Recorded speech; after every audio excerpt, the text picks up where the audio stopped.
Hello. How you doing? Sorry, I'm just eating. That's fine. That's fine, man. How you doing? I'm well, thank you. I'm well. Well, very tired, but well. Oh, I miss that place. Look how beautiful it is. I remember it very well. Wow. Hey, buddy. How have you been? I'm telling you, man, like it feels like, I don't know, 3 months of my life quickly disappear. A Yeah. day in the same loop. Mm. Uh, I see the Arsenal Stadium there. I see my Yeah. wife here. I see my sofa. That's it. So, very insular life then. Uh, you've been working, right? You've been brewing. Mm. Yeah, I've been busy, man. It was a little bit slow at the start, but trying to kind of brew about 6 times a month at the moment. Wow. Mainly for a small pack, obviously. But just finished a whole week of brewing, so absolutely shattered today. I'm not surprised. Had to have a couple of beers about 4 o'clock just to wake me up a little bit. Nice. I think I did a pale ale, a Belgian triple, and then a dipper 3 days on the trot. Oh, The two big beers have just about destroyed me. that looks like pretty, full of body and substance in there, right? Yeah, got the wrapped in Citra on the go at the moment. It's Friday at 6 o'clock, isn't it? So it's 6% time. You might forget mine as well. It's on the fridge. Just give me 1 second. No worries, buddy.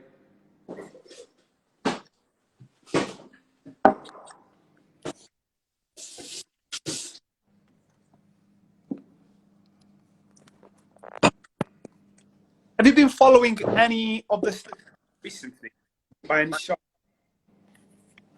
Sorry, the line went a little bit funny then. It's fine. So, I mean, like, I know you invite me basically to here, but I just basically, if you don't mind, tell the people that are watching us what is going on. Yeah, sorry, I don't actually have a clue because Chris isn't here yet. Oh, telling you. Chris asked me to join in at the last moment. I'm like, I don't know what's going on. That's perfect. Currently sat in our tap room after a busy week of brewing. Waiting for Chris to get here. He's been just home to sort out the kids and that. I've had a busy day. We've just opened the off license for the first time yesterday, so that's been an interesting couple of days trying to get used to that. Whilst brewing, while still doing home deliveries and everything else. So been a bit of a busy week. But as to the context of the video, I'm a little in the dark. So I don't know. Very well, I'm telling you. So I started like since I was basically locked in the flower I am for 3 months. Started to do, like some online activities, and it was very simple. I had lots of beers in my fridge. I have a fair, quick, fast Wi-Fi, and I really wanted to talk with people. So I was thinking, I can start to try to find a way to burn these, boredom of the lockdown and try to keep the beer community connected. So it was an experiment. I did some live, like the one that we're doing now, with few people. A friend, beer sommelier in London, another brewery, and it's been good so far. This is the 40th episode. Wow, bloody hell. You've been busy then. I'm telling you, it's been good so far. So every week I choose a topic to talk about, and some guests, and along their experience on this very unusual time, and a bit of the story of the brewery and what they're doing. We try to understand everything about the weekly topic. The week topic is actually double IPA. Oh, okay. Just brewed one of those yesterday. That's it. That's what I'm about. I knew that, and it could be that maybe you have something positive, maybe you have something you're skeptical about the style or anything around, and we got normally like 30, 40, 50 minutes. It depends really how far we want to go. So Yeah. it's like if I'm meeting you to the pub and then we want to chat about a specific thing. Yeah. Very chill. And I'm actually drinking Handspec Hoppy double IPA. Ah, cool, Landspack. We don't see those much here in Coventry, actually. I know, and you know, like they normally do like very traditional representation or replication of the styles, British classic style. This style, like, especially because they put Enigma, Summit, and Columbus in there, it makes me feel like, ooh, West Coast, but then, you know, Yeah, big, that's a dank mix, that is, isn't it? Yeah, very dank. yeah, Yeah. and not hazy too much, which is I was expecting from the guys as well. You know, it's good combo. So, firstly, cheers. Cheers. Hmm. Not quite on the double myself. I'm not quite ready for a double IPA yet. Two of these, which is the brand new Siren core range called Lumina. Oh, I just got an email about that today. Is that already out in the wild, is it? Okay. I just was really curious. So a friend helped me with that, and it's funny because it made me feel like it was. I'm not gonna say something that maybe not everyone's gonna like, but the best memory I've got about neck oil. Oh, okay, cool.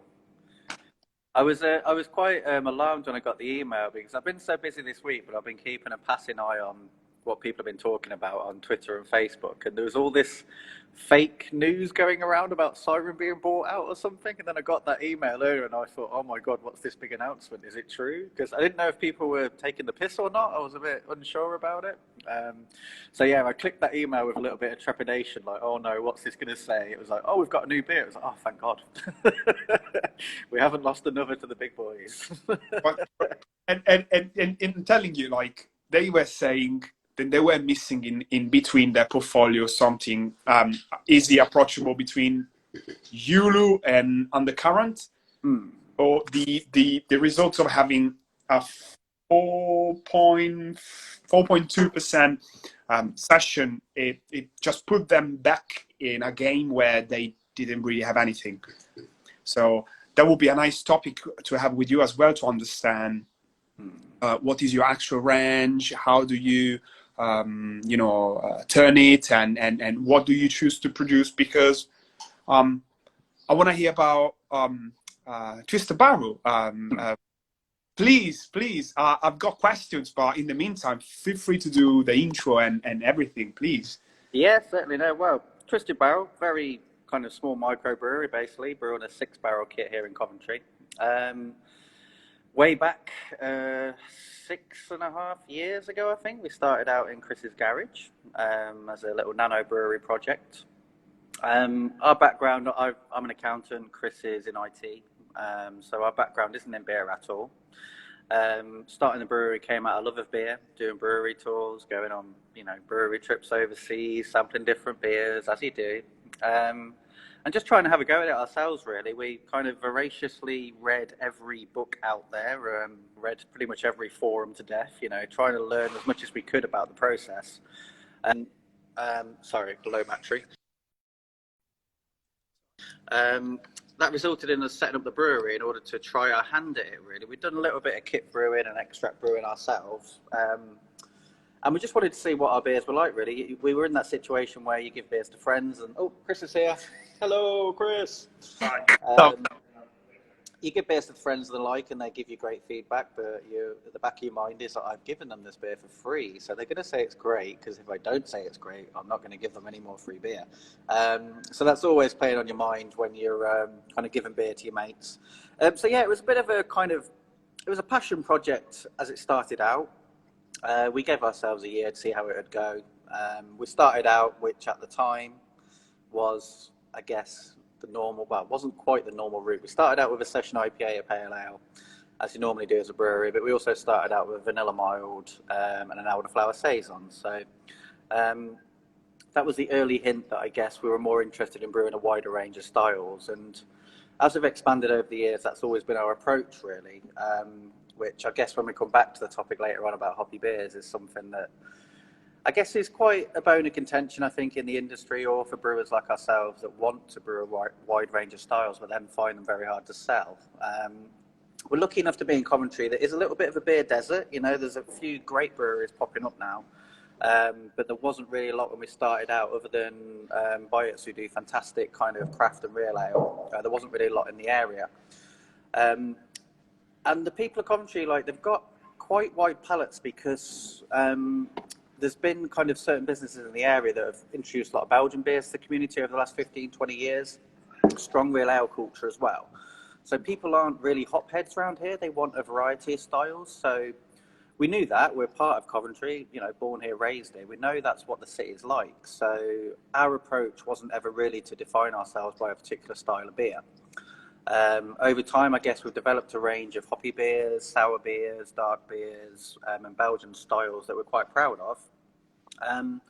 But coming back to obviously that core range question, it's a difficult question these days. You do have beers that you brew more than others, but what is a core beer anymore? Who knows? For us, it'd be Sine Qua Non, our session IPA recipe. It's been tweaked over time, but it's broadly still the same beer it ever was, just slightly less bitter, because obviously people don't like the bitter these days. We've got our stout that's been a staple since we expanded as well, our God's Twisted Sister and Oatmeal Stout, to fill that kind of sessionable kind of dark beer area. The Vanilla Mild has become kind of like a very kind of iconic beer over the years as well. So yeah, core beers is a difficult question. We've had to introduce core beers that suit consumers' palates over the last couple of years. So we've now got a 4% kind of juicy pale. We've got a 5.5% American pale ale. To suit those more modern kind of drinkers, really, because a lot of the growth we've seen in the market has been by people new to beer who really are brought in by those hazy kind of juicy styles. So we've had to respond to that and develop beers to actually kind of focus on what people actually want to buy these days. So I guess that brings us neatly back to the question of the day, really, doesn't it? So 100%. And Chris, I'm actually drinking a double IPA from Hashtag Hop Day. What are you drinking? I'm just drinking the only thing we've got on the tap at the moment, because we've done a line clean today, so I'm drinking the same as Rich. Wrapped in Citra, I'm afraid. we cleaned all 24 lines today and just put Wrapped in Citra on line 1. So. And keep going with that for a couple of hours more potentially. So Oh yeah, easily. We'll be in a happy place, definitely. Nice. You know, I asked already, couple of questions about, you know, generic twisted barrel to Ritchie, and then I've got a couple of questions to make sure all of the people watching us, and we will watching us in the future, will definitely get an idea about twisted barrel universe. And you mentioned about your story, and I love the fact that you were calling yourself the UK first Pico brewery. I noticed, which is That was Chris's doing. He likes mathematical terms. Yeah. What was it? Pico is 10 to the minus 9, I think it was. I can't remember now. It's so long since we even thought about it. We kind of worked it out as a microbrewery being sub however many hectolitres to get the what's it called, the lower tax rate with HMRC.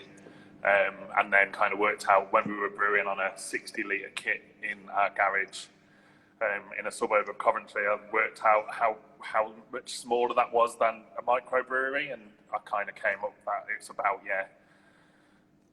nine orders of magnitude smaller than typical microbrewery. So, or the biggest microbrewery size, clearly not as a lot of microbreweries, but I think we researched a lot on the internet, didn't we? And found there was somewhere in Holland calling themselves a Pico brewery. There was as well. I can't remember what they were called.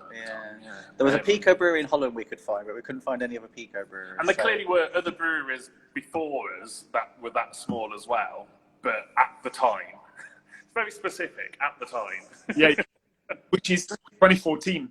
You mentioned before, like around March. Yeah, launched about March 2014 in the garage. Yeah, that was it. Sorry, we launched at a craft beer bar in Coventry around March 2014. But it wasn't until probably January 2015, I think I gave up my job when we moved into Fargo Village. And weirdly, 5 years yesterday, we had our kind of VIP opening of our first ever tap room. Wow. Which was kind of weird because yesterday we opened our first ever off license, obviously, because we're in the middle of a pandemic. And it came up on my Facebook feed in the morning. Oh, this photo from 5 years ago. And, you know, when you look at the photo, you're like, what actually is that? Oh, that's our VIP opening. Oh, that's weird. Like 5 years to the day we're opening our first ever off license.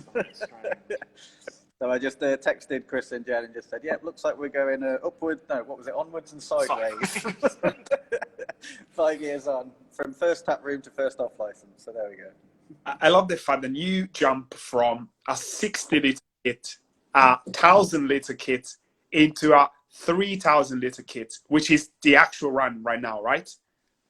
We've increased our fermentation capacity, but we still are actually brewing on the same kit. So yeah, we've still got the same kit from when we first moved into Fargo Village. Because for us, the key for us was when each time we expand is to not change the beer flavour too much. So we like to keep the original kit in place and expand the fermentation capacity rather than the kit itself. I mean, at the moment, probably won't be a problem because we're in pandemic world and demand is plummeting, isn't it? But hopefully one day we might need a bigger kit. But at the moment, yeah, we're still on the same 10-hect kit at the moment. And you mentioned before the Fargo Village in the center of Coventry. And I remember when I've been there, there were few businesses around. And would you mind if I asking you, like, how's the situation with the older businesses as well? Are they all safe? Are they doing well? It's been obviously a kind of unusual few months, really. The lockdown meant essentially the village had to close because there weren't any types of businesses that could still trade during the lockdown. There's been a gradual lifting of restrictions, which meant some businesses could have opened. But as a village, we actually only opened for the first time since lockdown yesterday.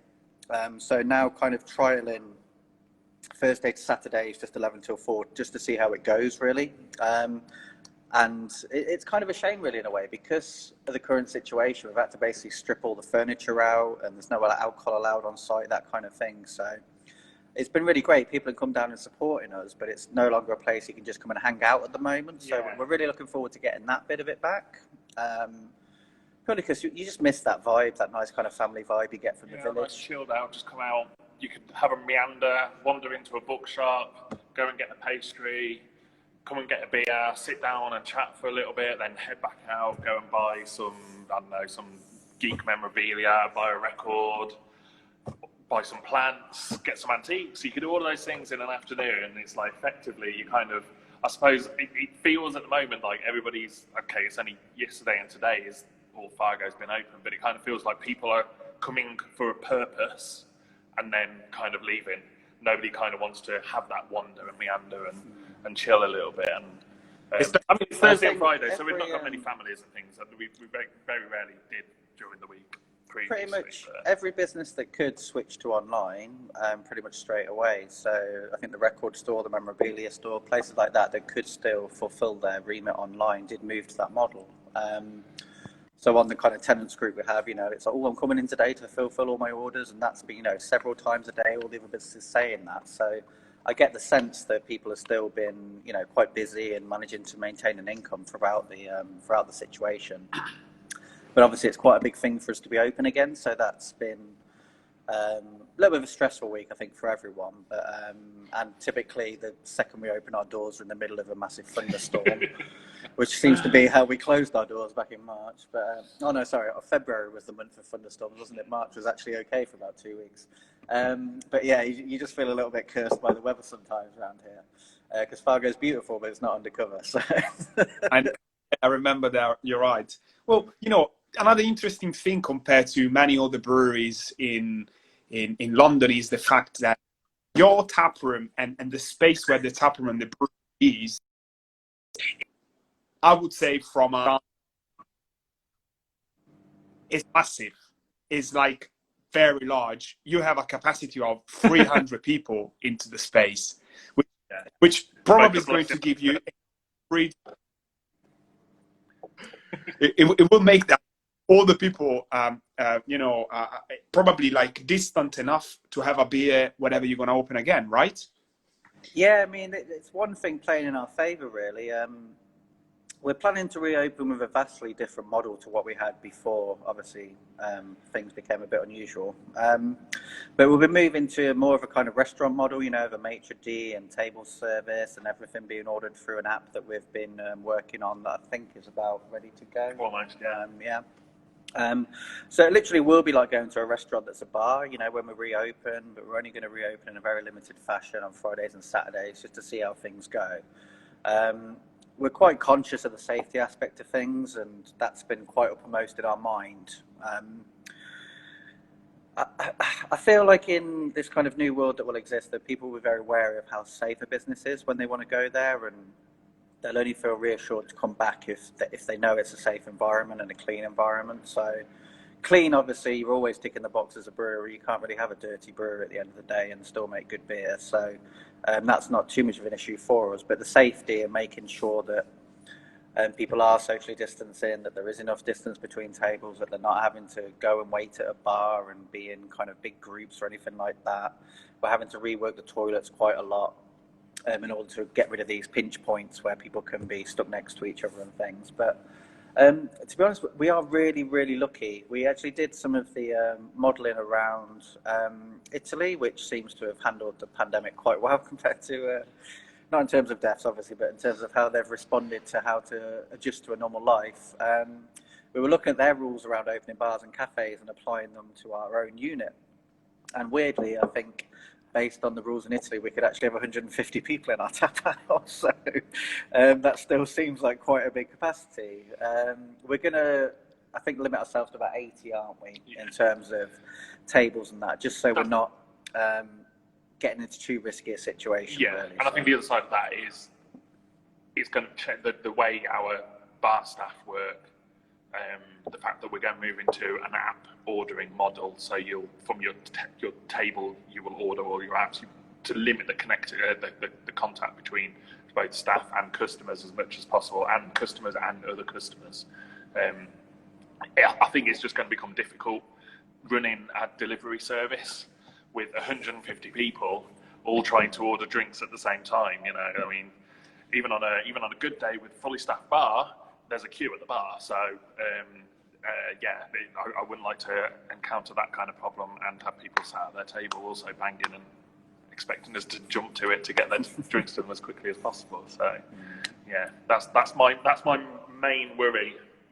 Isn't so much how we handle people coming in and how we keep it clean, but it's actually how you keep the people that do come in satisfied and happy and keep their glasses filled. And in terms of like how you will technically run the tap room itself, do you think having 23 beers on tap in the same time available is a intelligent, nice, smart thing to do, or you may gonna keep it sensibly lower number, probably, right? We're gonna halve the beer offering to 12. Obviously, in terms of beer freshness, you don't want to have 24 lines sat there. Some of them going stale when you're only open 2, maybe 3 days a week. So we're planning to go down to 12, which will be probably about 8 or 9 of our own beers, a lager, a cider, a gluten-free beer. Purely really to maintain the integrity of the beer more than anything else. Yes, before it was fine, you know, 24 lines, busy packed tap house, you know, the kegs would go enough for it never to be an issue. But yeah, I think that's going to be a thing of the past for a while, I think, until things are back to normal. I can't see beer boards, I mean, Talk Live Vocation and Leeds were like 50, 60 lines, stuff like that. I can't see that being normal again for quite a long time. If you're going to have the quality of the beer at the forefront of your thoughts anyway. So. And I know, guys, there is a population of around over 350,000 people in Coventry, and in the metropolitan area over 650,000. What is the situation about drinkers, Chris? Like, what is the culture around drinking beer? I heard a bit before from Ritchie, but like, is there a consistent background of drinkers in the area? Yeah, I mean, the Midlands itself generally is steeped in beer history, effectively. You know, I mean, we're slightly further out towards the eastern side, but you've got Burton upon Trent, which is obviously synonymous with quality beer and certainly the way beer is made and things. So The area is kind of steeped in lots of history around beer. I think one of the difficult things is that we as Ritchie said earlier, I think as I was coming in, he was calling Coventry a bit of a beer desert. And that's definitely the case. I think you can extend that slightly further. I think certainly the Midlands tends to get short shrift from some people over the kinds of beer that we produce. I mean, not just us, but there is a lot of good quality output from breweries across the Midlands. Whether that's because people in the Midlands don't shout about it quite as much, certainly, or whether it's because the brewers don't shout about it quite as much. I mean, certainly, I think we should do better about talking our beer, but we tend to try not to. We're not really particularly loquacious people when it comes to shouting about our beer, and kind of prefer to let the beer do the talking for us, because that's probably a little bit more. People can get their head around it a bit more than us, I think. But I think one thing that says quite a lot about Coventry to me is that our Belgian blonde, 6.3%, Lonely Souls, it's the top seller in our tap house virtually every week. Can we sell a keg of that to anywhere else in the country? Not for love nor money, no. People in Coventry love Belgian beer. They absolutely adore it. And they also do like their 6%ers as well. So, I remember. So yeah, Belgian blondes, amber ales, anything around that 6% point will sell really well. You obviously still get the favourites like the 4% Juicy Pale, the 5.5% American Pale, the 4.5% Session IPA, but you get beers that you wouldn't see. I mean, to be honest, like when a place does take on like our Belgian blonde, they're like, oh my God, that sold really well. That's fantastic. Like, you know, and it does sell really well, doesn't it? You get certain places that go through loads of kegs of it. Yeah. But I think that says something about Coventry. It's not led by hops or anything like that. They're led by a little bit more of an eclectic, kind of diverse kind of drinking culture, really. Things like people will drink mild here and not be like, you know, weird or hipster or crafty about it. They just drink them mild because they like drinking mild.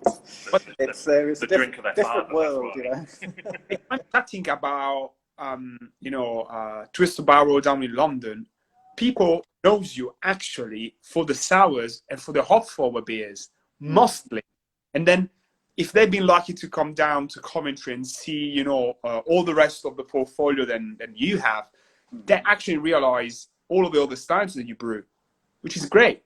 Yeah, I think that's the thing that as a brewery I'm most proud of us for, because I think we've done occasions whereby we've done our own tap takeover and our own tap house, and effectively, apart from the cider and the lager that we put, the Brian Steffen lager that we put on, we've had 22 different, and they've all been different beers. You know, they've not, okay, we might have had 2 different versions of a different type of IPA or something like that, but we've had 23 different beers on at any one time.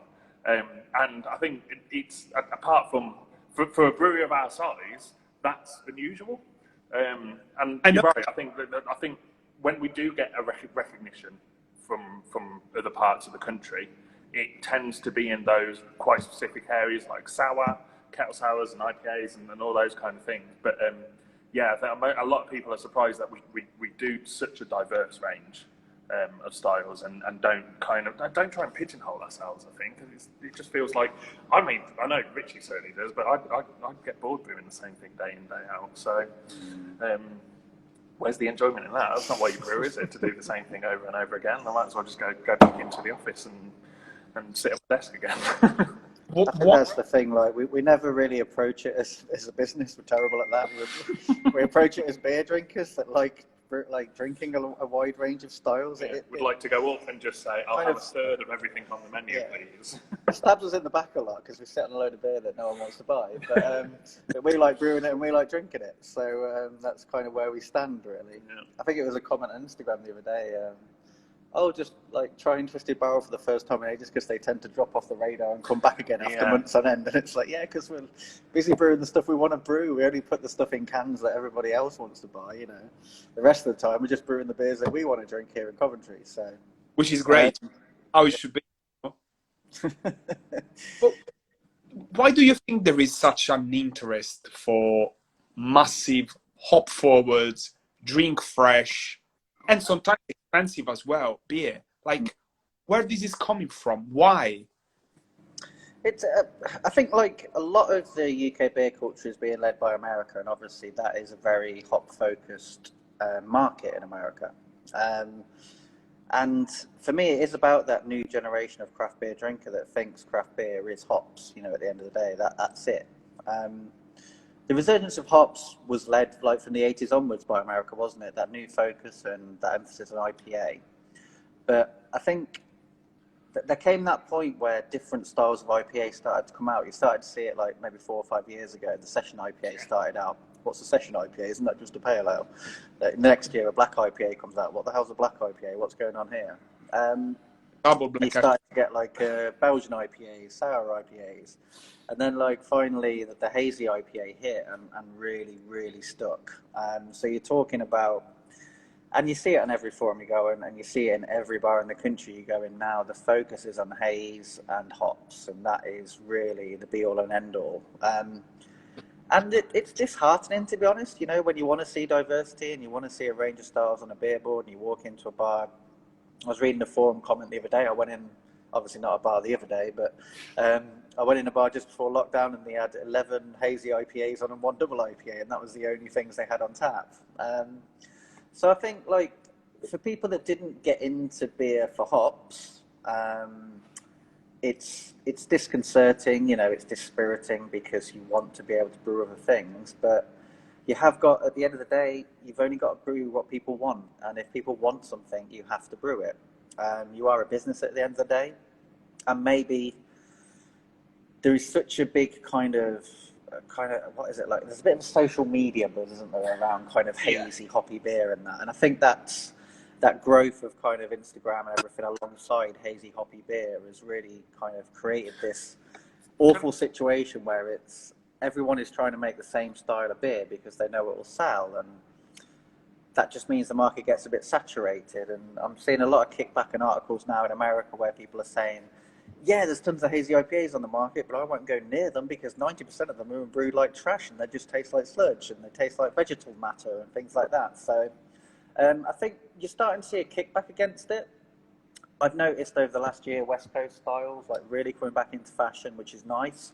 So that cleaner, assertive, drier, more bitter IPA seems to be coming back into fashion, which I'm happy to see. But again, we're just still talking about different types of IPA, aren't we? So, when can we start celebrating milds and saisons again? That's what I say. Especially because, all of these beers require contacts with people in the other side of the world, and transport ingredients and almost like elevating the element into such a magic ingredient. When you use it when you need it, you should push it when you find it fresh, and you should market it as like with all the rest of your products when it's needed. And when you miss that into your portfolio, but I've realized people seems to don't have enough. Yeah, they always want more. They're always on the lookout for the next one, aren't they? Effectively, a lot of the time. So it's kind of like and I think that's as much a social media thing again as well, isn't it? I mean, let's be honest. On social media, a lovely poured hazy pale, regardless of how it tastes, can look amazing on your Instagram feed, and it tends to, even as you're scrolling up and down and things like that, I tend to pause and just look and see, oh, who did that one? Don't get me wrong, other styles of beers look just as beautiful. They're fantastically poured with a nice, slightly off-white head for porter or a stout, kind of look absolutely fantastic. And if you really want to go the whole hog, then just check out Omnipoto's kind of Instagram feed for crazy, weird, wild head doing styles of beers and images and things like that. That's easy to find, isn't it? So, but yeah, I mean, I think Rich is kind of right. I think a lot of it, from my point of view, a lot of I wonder is, I think things like the hoppy pales, things that don't taste as much as beer used to taste, is a gateway. And I think so many people, I'll guarantee you, the majority of people that are craft beer heads and consider themselves such these days, their entryway was a hoppy pale of some sort.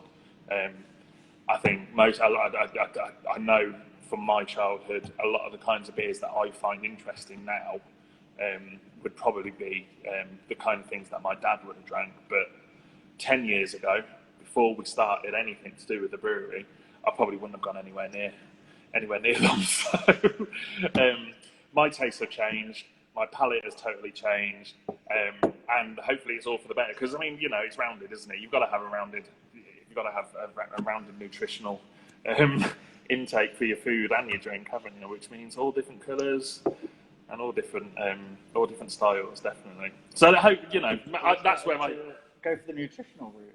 Nutritional route of beer. It's be all and end all. I can't believe that South England haven't got onto it. Do you know there are 2 or 3 restaurants around Europe right now? We can say that definitely in Spain, over in the UK, some probably in Italy already opening, which are basically pairing very, very unusual type of food for just an hoppy beer selection.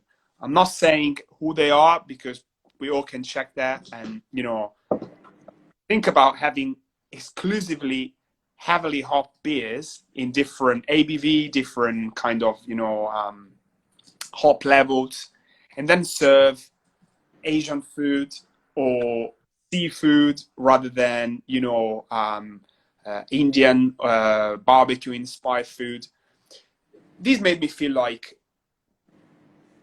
how do you actually able to create a proper menu made on heavily hop beers and all of the incredible, you know, flavors? Would you do that? Would you try it? What do you think? No, I mean, for me, like, obviously, there's such a variety of hops out there that all have vastly different flavors. So if you were talking it from the point of view of trying to pair a hop flavor with food, then maybe you could come at it from that direction. But I think the problem you have with heavily hopped hazy beers is that they're quite heavy on the taste buds, and after a little while, you really can't taste a lot. Especially if you're pairing it with food, you kind of lose. It takes the edge off the food as well. And if you're going for any rich food, things like that, then you're basically destroying it completely because they just won't. Surely they'll just clash. I'd imagine. But you're also taking. I mean, food is like obviously like how a load of flavors come together in a dish, you know, that expert kind of culinary nature of how to pair this herb with this spice, with this meat, with this vegetable, and how to bring that all together. But then pairing that with just hops, it's just like bringing beer down to just hops. What's the point? There's so many different ingredients you can use in beer that could pair so well with those different flavors you've used in that dish.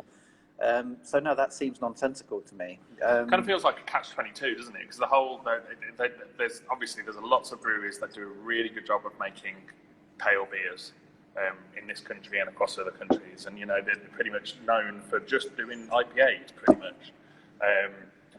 But it kind of almost feels like, are they meeting the demand that they have from people, or feeding the demand that people have effectively? You know, is it fanning the flame sort of thing?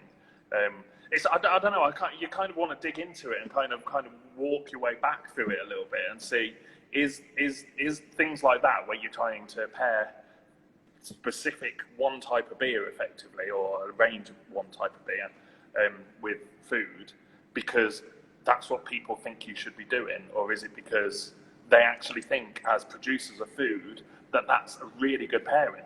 I don't know. I mean, would you ever get an honest answer out of anybody? I don't know. I'd love to do more work with pairing our food, our beer with food. But there's very few. We've got one vegan restaurant across from us, and I know Adam that works there and runs that and owns it is really interested in doing some things along those sorts of lines. But you kind of, in Coventry, there's certainly a struggle to find people that are really invested in kind of making some fantastic food and doing that pairing. It's one or the other effectively. But yeah, it'd be great to be able to kind of explore that a lot more with our sort of beers. People have tried to do it in the past, but I'd like to develop my kind of palate and understanding of it a little bit further as well. Went to a great food and beer pairing. I don't know, it feels like a lifetime ago now. Maybe like near the beginning of this year, I think. There's a restaurant called Street in Earlsdon, which is just opposite Beer Gonzo. And it was all Asian fusion kind of food, but mixed with such a wild variety of styles of beer. Like they worked close with Beer Gonzo, obviously one of the best importers in the country for weird and wonderful beers. You know, you were going from a sour to an imperial stout to a hoppy pale to a porter or something. You know, they were properly matched, so that the beer flavors were working well off the flavors of the food. So that was quite eye-opening, because I mean, being vegan, it's hard to do things like that. So I think, going back to the point, like, I think it's incredibly reductive to take just IPAs and pair them with food, but then you could also look at it from the point of view where you have a modern drinker who is really focused on hazy hoppy IPAs, and that is beer to them. So if they want to go to a food pairing and they've got to drink sours and stouts and saisons that they don't like, and pair them with food, then maybe we're being a little bit harsh on them, because everybody wants to go to the beer and food pairing that suits their taste buds. So that's the other flip side of it. You know, if so many people are into hops, into haze, then yeah, it's good for them. It's just maybe not for the more diverse beer drinkers. So, don't know. It's an awkward one, isn't it? It probably suits some people, everybody. So, but, you're stuck. You know, for me, I wouldn't buy that to myself. Know that for me, it's great that there are like trends within the industry. Sorry, you were jumping in and out then, the connection was. Oh God, It's got to be better now. I can... Sorry, can you still hear us? Yeah, all good. No, it's, you know, it's for me, it's like none the sours, none the stouts, none the Belgian beers managed to have, you know, an incredible explosion within the industry. But then all of these crazy beers did it.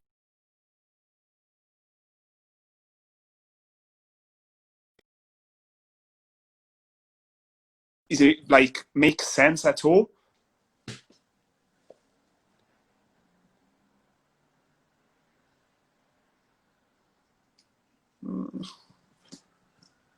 I don't know if you can hear me now.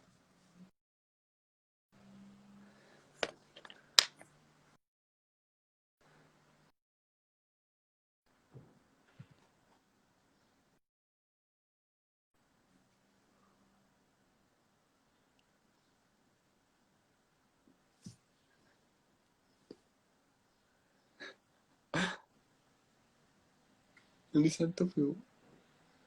Mi vedi se mi vedi?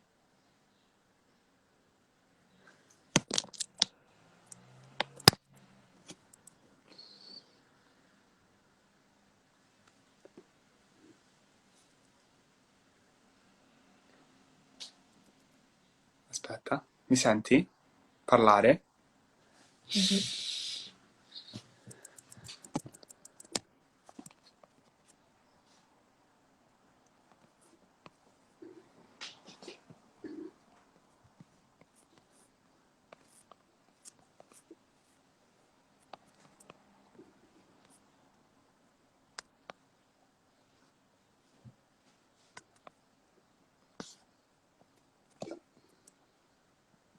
Mm.